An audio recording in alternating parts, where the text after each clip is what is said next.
It's a pleasure to be on this stage. I love this stage, to be honest. Only good memories that came with it. How many people in the audience know GetYourGuide? How many people know the company? Okay, fair amount. So the TV ads that we won last year paid off. That's good. Good to see. I'm going to talk about 3 lessons that we learned while we've built a company. And these lessons revolve around the topic of change that is the topic of this conference. And there's been a lot of change in the past 4 years that happened to our company while we've built it and while we've scaled it. And this topic is pretty close to my heart, to be honest. And these 3 things that I want to talk about are, number 1 is about the market that we're in, and the market that is continuously changing. And number 2 is about product, and number 3 is about the team. So let me talk about the market a little bit, and how that has changed, and how we've seen that changing when we built the company. GetYourGuide is in a very big market. We are the market leader in selling sightseeing tours, attractions, museum tickets, and anything that tourists do when they get to a destination.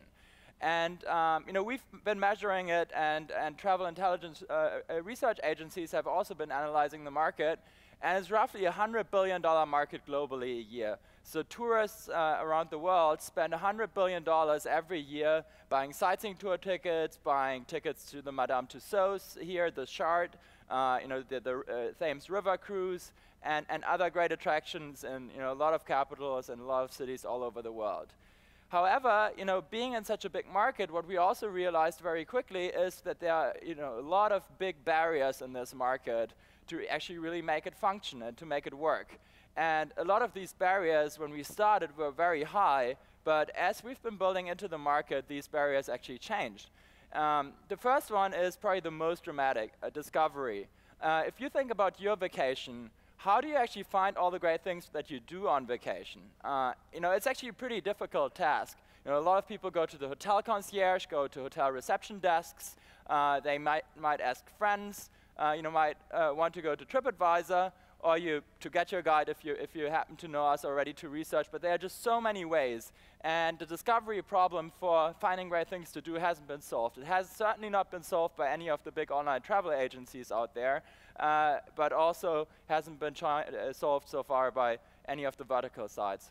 Secondly, it's about trust. In our market, there's a huge barrier of trust. A lot of people, don't really know where to go. Do you really trust this concierge at the hotel? What's his real incentive to sell you anything? What is a good tour? What's a good activity in a destination? You're spending the most precious moments of your holiday, and you want to make sure it's right. So trust is also a huge barrier in our market. And last but not least, transactions. How do you actually pay? How do you make sure you get a ticket? How do you make sure you can skip the line? Can you make sure that if I want to go view the London from the Shard today, that I can go straight in? So it's not very easy. And the market is so complex. The demands from different consumers in different markets, so what Germans want to do in London, what Americans want to do in London, what Asians want to do in London is so different that we actually, as a company, have to continuously look and analyze the data and really go through in great depth in understanding what supply we need for what groups of customers. So looking at supply and demand and looking at our changing market is one of the biggest challenges that we have in the company, but it's also one of the most rewarding and gratifying things when you get it right and when you get consumers what they want. And just as a little add-on on that, I just came back from 2 weeks in China, and there are 100 million Chinese traveling outside of China this year. Just a little number that should all wake you guys up. And these guys are also looking for completely different stuff when they travel. So it's kind of funny to be in this great, huge market that is offline and we bring it online, and it's changing so much while we're doing it. Second disruption is about mobile. When we started the company, it was purely a desktop website, and every single transaction that we did was on the desktop. And it was kind of mid last year, mid 2013, when suddenly all of our mobile stats were cracking through the roof. And if you look at GetYourGuide today, we're actually no longer a desktop company. We are already, a lot of people talk about mobile, we're actually a mobile company. So more than 50% of what we do actually comes from mobile at this point in time, and it's still rapidly growing. As I told you, I was just in China. In China, the average online travel agent actually transacts 80% of their transactions on mobile apps, not even on the mobile website, on the app. So we are also in an environment where, I think not only the markets are changing, but also the product itself is changing, and how the users engage with the product is drastically changing. The last thing I want to talk about is the team. This is also one of my experiences while scaling the company, that it's really important to have a kick-ass team.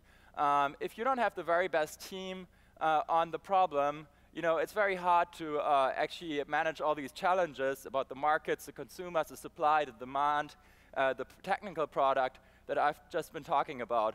So something that I actually spend probably like 30 to 40% of my time at is always making sure that we have the best team.